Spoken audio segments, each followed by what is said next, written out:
welcome to Democratic Dialogue. Thanks for joining us as we discuss the election from a local perspective. I'm Joe Nogelo and will be acting as host for today's discussion. To help us, we have two excellent guests, Nancy Goodman and Peggy Flanagan. All three of us were precinct captains in the campaign and were especially involved in the Get Out the Vote effort. I guess you could say that we are all part of the so-called Democratic machine, the ground game that has been credited with helping Massachusetts elect Democrats up and down the ballot. This was true on Cape Ann as it was all over Massachusetts. Nancy, could you start by introducing yourself, Sure. please? My name's Nancy Goodman. I live in Rockport, and I've lived in Rockport since 1970. I've raised two kids there, went through the Rockport Public Schools, and I worked at Wellspring House for 14 years and recently started a job at Gloucester High School helping place students in internships around the community. Thank you. Peggy. Hi, I live in Gloucester, and I've been here for about 20 years. I'm a freelance editor and landscape designer, and I edit books on gardening and health issues. And I enjoy being part of the community. It's been a wonderful place to live, and actually a beautiful place to live too. Yeah, I certainly agree with that. I've lived in Gloucester since 1973, raised two children here who went through the Gloucester Public Schools. My wife has been very active in the community, as many people know. My career was spent mostly about 25 years of it working for the YMCA in the city of Boston. And I think this is the greatest place to live imaginable. So I'm very happy to be here. So much for the Democratic machine, as I think many people may think of it. We're just regular folks. We're just regular folks. We come from all walks of life, and this recent campaign certainly showed that very clearly.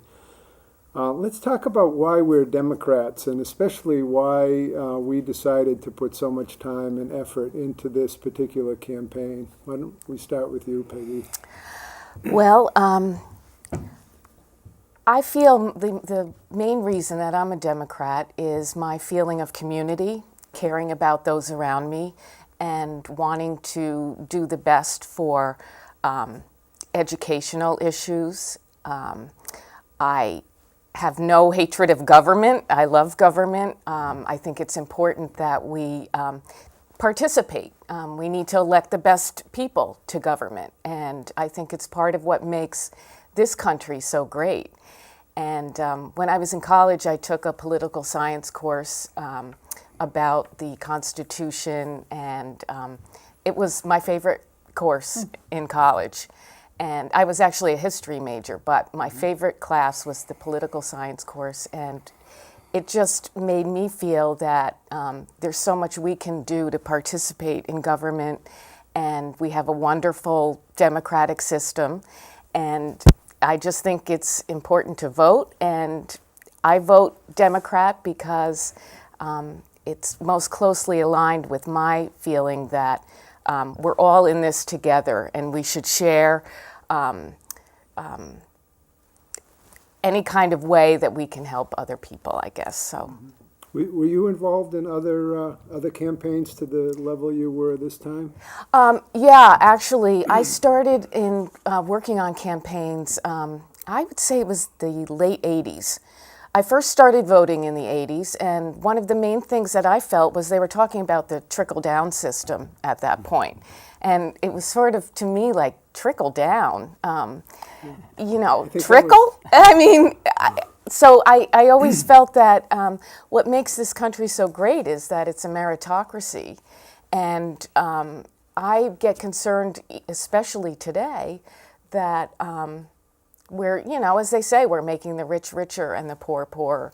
And I don't think that makes for a good country. A strong country. So back in the 80s, I started working on campaigns. I was very young. It was exciting. And it made me feel like I was I was participating. Not only does voting make me feel really good, but helping out on a campaign. And so I've worked on presidential, congressional, senatorial campaigns, just about every election cycle, sometimes to greater degrees or lesser degrees, depending on the time that I had available.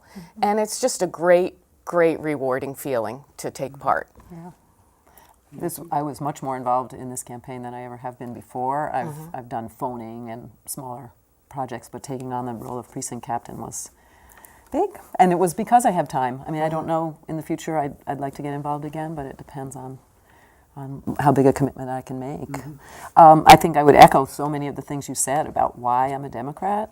I was raised in a family of active Democrats, and the social values that we embraced as a family had to do with the fact that as a country we are responsible for each other, and it's important that government play a role in, I don't know about spreading the wealth exactly, but in making sure that the people who aren't able to support themselves get the support from people who are. So one of the things that I struggle with now is recognizing how imperfect the government is. It's not like it's a great institution in terms of having smoothed out all the corruption or the difficulties, but I see Republicans taking that information and saying government is bad, we need to tear it apart. And my impulse is, let's look at those imperfections and work harder. Make it better. To make it better, exactly. Yeah. So that really was my motivation to get involved. I think Deval Patrick and John Tierney have done a good job of representing us, and no, they're not perfect either. But when I look at the alternatives, I think they represent my values much better. Did you feel the the contrast between the two parties was greater this time around than it has been in the recent past? Well, there is this sense that we are more and more divided, and I feel that's been played out, at the federal level and all the way down, so that it's harder to get that. And one reason I like being involved locally is there's still a sense that we are one community in Gloucester and Rockport and even Cape Ann as a whole, where the divisiveness at higher levels of government and people on opposite sides of the aisle don't even want to collaborate to try to make decisions that are good for the greater whole. Go ahead. I know I got involved similar to Nancy in that I had more time, having recently retired, but I worked basically on presidential campaigns going back to 2000. And typically in New Hampshire, because Massachusetts was not really in play. So this was a new, much more local experience. And I also felt that it was a more, the differences were more stark than we've seen in the past. Congressional candidates in particular, and the local state representative as well. Yes. I felt that we have some really good people who have come in to a situation or been handed a situation that was really bad. I think 2 years ago, the economy was crashing. The world financial system seemed to be teetering on the brink, and now we have a situation that I see. It's as if we're blaming the firemen who came to put out the fire. Good way to put it. For not getting it out fast enough. Yeah. And I think it was a complicated problem that will take a lot of time and steady hands to, and I personally feel the steps we're taking, consistent with Democratic Party ideals, are the right ones for the most part. Not perfect. It's a... Right, like you're saying, instead of lashing out at those in power now out of anger, let's work together to improve the situation that we were handed, really. And, I think Massachusetts has been doing pretty well. Yes. Comparing it from the comparing it nationally, educationally, things seem to be going pretty well. And I say, let's give our elected officials a chance to do even better. And there's no way we're coming out of our current economic situation rapidly. And to just say throw the bums out, it doesn't really make sense to me, unless we really are dissatisfied with an elected official, and then we have that opportunity by the ballot box. Exactly. I thought it was unfair that opponents of someone like Deval Patrick would blame him for not following through on election promises about reducing property tax, as an example, because who could foresee that the crash of October 2008, and so then he had to cope with what he was dealing with at that point, rather than what had been going on during the campaign. So, And consistent with that, I think the notion that people were saying the solution is to cut taxes, and particularly cut taxes for those in the very highest income brackets, is going back to the trickle-down approach, which was tried since the 1980s. And it didn't work. And famously called voodoo economics by a Republican former president when he was running himself. And I think he did nail it on that aspect. And I think my reason for being a Democrat is very similar. I had some experiences. I wasn't very political until I was inspired by JFK when I was in high school, and then was not really political after that until I was in the Navy. I was stationed in Ethiopia and lived there for 2 years and had a chance to really see how really the other half lives, and a bigger worldview. Did a lot of traveling in that part of the world. And then my work in the inner city in Boston exposed me to a lot of people who really are just handed a different set of cards than others of us. Accident of birth has a lot to do with it. So I believe the Democratic Party represents fairness. Like when you talk taxes, it's fair taxation. It's not some kind of class warfare. Right, it's That's a good practical. point. It's not redistribution of wealth, Right. like you're saying, but it's fairness. Yes. And I certainly believe that it benefits all of us in a community if we're helping those around us, if education is good. I don't have children in the Gloucester schools. I did have 2 stepchildren, but it's still important to me to make the schools the absolute best they can be, because that is only going to improve our community. Right. Maybe I should clarify what I said earlier, because I think that a fair taxation system includes the people who have accumulated great wealth, acknowledging that part of the means for doing that is depending on an infrastructure that we all contribute to, whether it's the highway system or the internet, that to just say I'm a self-made person and that I should be able to keep all the money I've earned, it's not an accurate assessment of the situation. And every CEO depends totally on the people who work all the way down the line in his company or her company. Right. And the better educated and prepared those people are, the better off The company everyone will will function, be. yeah. And of course, those people also deserve a fair share of the Right. benefits of the work that they do. Could we shift a little bit just to Sure. talk about the campaign more specifically? I know for 2 of us, I guess this was our first heavy involvement in a local campaign, and we have one veteran campaigner. Yeah. Could you tell us how it might have been different from some past Well, this campaigns?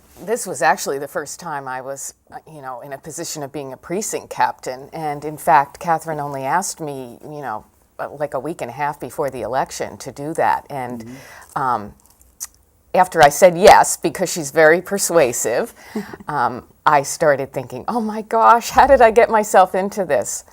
But I have to say, on election day, it was exciting. It was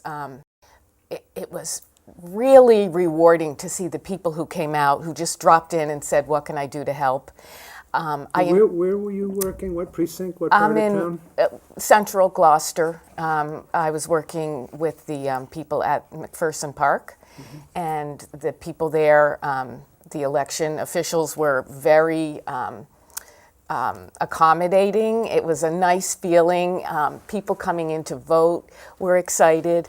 And it was a long day for me. I mean, starting at 6:30 and going to 8:30 at night, and rushing around, getting papers, assigning people to positions. But when it was all said and done, I just felt really, really good about having done it. And of course, when I got the vote totals, at 8:15, that was really rewarding too. But it was nice to just see people coming together and saying, what can I do to help? And some people were like, well, I don't want to go out, get out the vote. I don't want to knock on doors. But then when they got encouraged to do it, they came back. They were excited. They were like, this is great. Give me another list, So Well, that's fantastic. it was good. Yeah. It was participation, and that's what a democracy is all about. So There were felt great. people I know and that were skeptical that the Democrats, and this is something I was aware of, is that early on Governor Patrick decided that we would do a person-to-person type of campaign and not depend so much on the robocalls or the just massive phone banks Yeah. of strangers calling up and repeating, 10 phone call a day Or stories recordings. we heard, recorded messages. And but they made the decision way back to go for a knock on doors, do it the old-fashioned way. And there were many people up until Election Day, I know I read in the paper, that this was a questionable strategy, a risky strategy it was described as. But I really give a lot of credit to how a plan was developed, and then the discipline was there to stay with it. And that we are going to get out there and meet the voters face to face. People will call their friends and acquaintances. I don't know if either of you did the recruiting 50. A little bit. I never got to 50. People for Deval. Yeah. I got to about 42, I think, but close. But there were thousands of us starting last Yeah. summer. I mean, it was that kind of personal outreach that attracted me to getting involved because, yes, I've been involved in some previous elections, and it's been uncomfortable sometimes being on the phone, reading that script and having people say, yes, you're the third call, you're the fifth call today, and not getting a positive reception. But I feel door to door, it was good.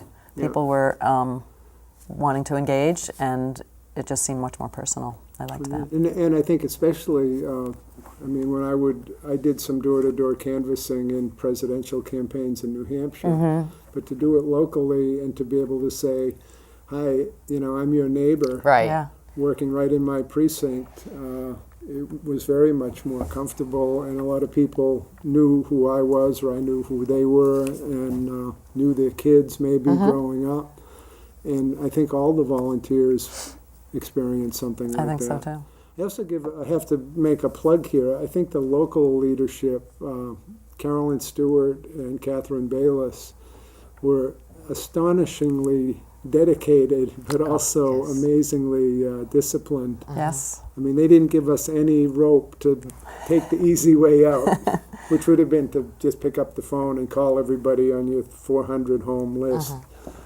Yeah, but not just easy way out. I feel they were very encouraging, always available with advice or, how to handle a certain situation. And it just made me able to continue. I never felt thwarted or, frustrated at all. It was, here's the path, this is the strategy, and go for it.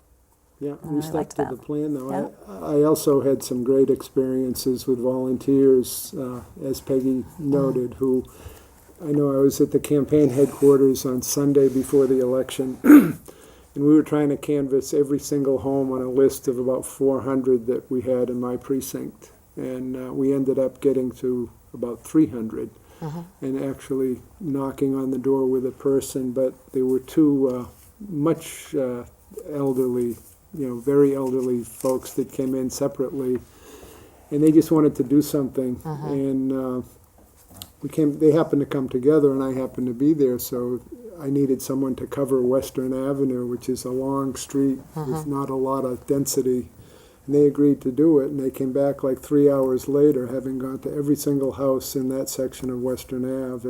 Did they they went together, even though they went hadn't come together. to headquarters? So they met each other through this Yeah, process. they had never met before. Yeah. They were easily in their 80s, and so he had a car, so I know they wouldn't have done it alone, and I know they had an excellent experience with it. Yeah. And that was just one of many examples how people, one issue that was brought up a lot pre-election was the enthusiasm gap. Yes.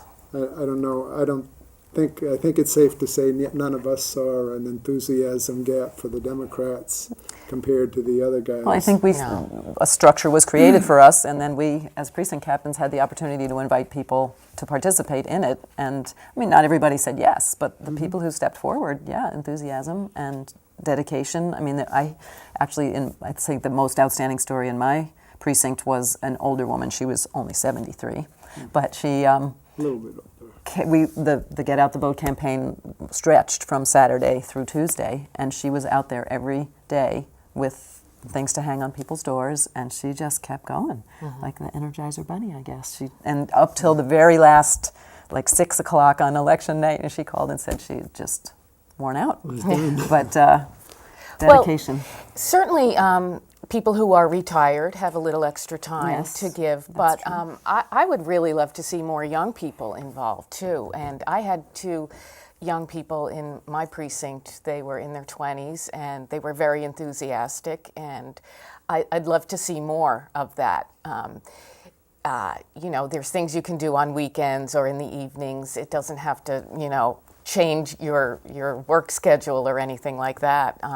So I think that would be one thing that it would be helpful for us to, try to pull those people in. Yeah, I'd really love to see that. I tried. I got the list of people 18 to 40 years old in Rockport that are registered as Democrats, and tried through Facebook and various means, and pretty much a resounding silence in response. But I think the idea is great. I just don't know exactly how to make it happen. I think a lot of people in the younger age group obviously were motivated and involved in the Obama's presidential campaign. And I think that the fall off, I don't think it was as bad as expected, at least in Massachusetts, but nationwide the fall off in involvement and even in voting was one of the negative factors that worked against us, and clearly I think that needs to be a priority. So going forward for 2012, that would be a goal, I would think. I think you're right. And I know personally for me, I think the thrill of victory was right up there with any that I've had, and anything else. A lot of sports and things like that I've done. To have worked so hard in such a concentrated 3 or 4 day period, and hardly getting any rest, taking no breaks, and seeing all the energy around, and then to have it pay off with pretty much a sweep of for Cape Ann and Massachusetts. Didn't it was feel just exciting? It felt really great at 8:30 calling in the numbers to Boston. I was like, wow, this is really cool.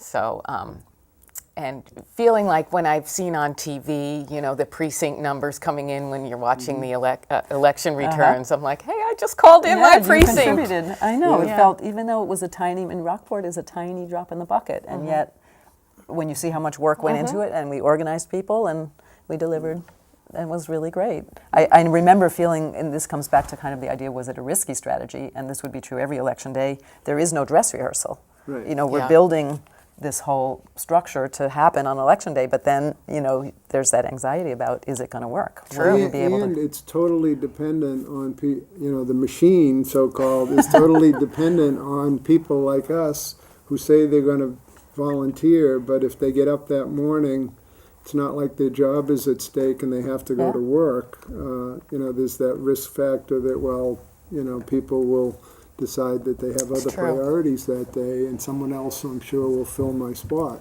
Right.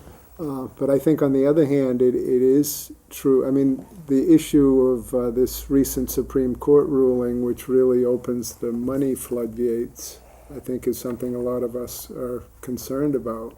Definitely. But the people power and the good plan and person-to-person style of winning people over and getting them to the polls is, I think, a great counter to that. Exactly. And I think, at least in Massachusetts, we've now proven that we can, it may be a little bit risky, but I think that could be replicated precisely because, as you said, Nancy, we're all little drops in the bucket. Yeah.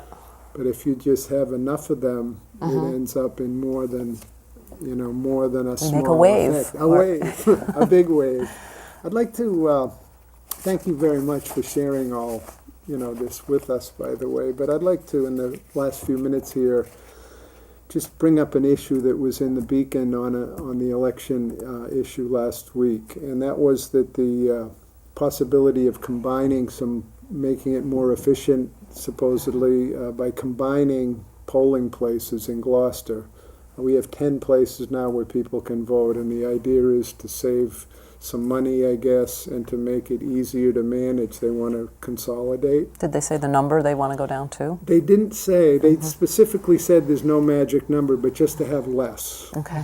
And I just wanted to, I know you live in Rockport, Yeah. Nancy, but you're an Well, activist, so your opinion, and Peggy, just quickly, because we've got a couple minutes here. Well, just thinking, yes, we're not Gloucester, but we're only have 3 precincts, not multiple wards. But even so, when I was, let's say, focused on precinct 3, that's a manageable number of people to feel like we hang together. And I guess that's one aspect, but I should let you talk about Gloucester to make sure we don't run out of time. Well, I realize there are budgetary considerations, but I think when it comes down to voting, as I've said earlier, it's so important in democracy, and let's make it easier for people to vote, not More harder. accessible. And, it's one day a year. There might be some other place to tighten a little bit, but voting is just, I think, the most important thing that we can do to preserve our government. So. And have polling places close to where people live. Yes, a lot of Makes it more people. accessible. A lot of people in Gloucester, anyway, do not have cars. They might be elderly. They might have reasons that it's difficult to go far, and if they can walk or get a quick ride, I think that's beneficial. I agree completely, and I think a lot of people certainly have either no car or one car. And it could be a challenge to get to the polls. And again, I think we should be trying to make it easier, not harder, to vote. And so I hope that the powers that be reconsider that notion. And I think If there are would people in the agree. audience that agree with what we're saying, where would they I think speak? Who would they they speak address to? that to the city clerk, actually, and the mayor. I think with a letter or a phone call would Thanks. be very helpful. Okay. Great. So, okay, well, I guess that's it for this program. I want to give a special thanks to all of you who voted on November 2nd, and also thanks to our guests, to KPN TV, and to all of you for watching. I hope you enjoyed it. Thank you. Thanks.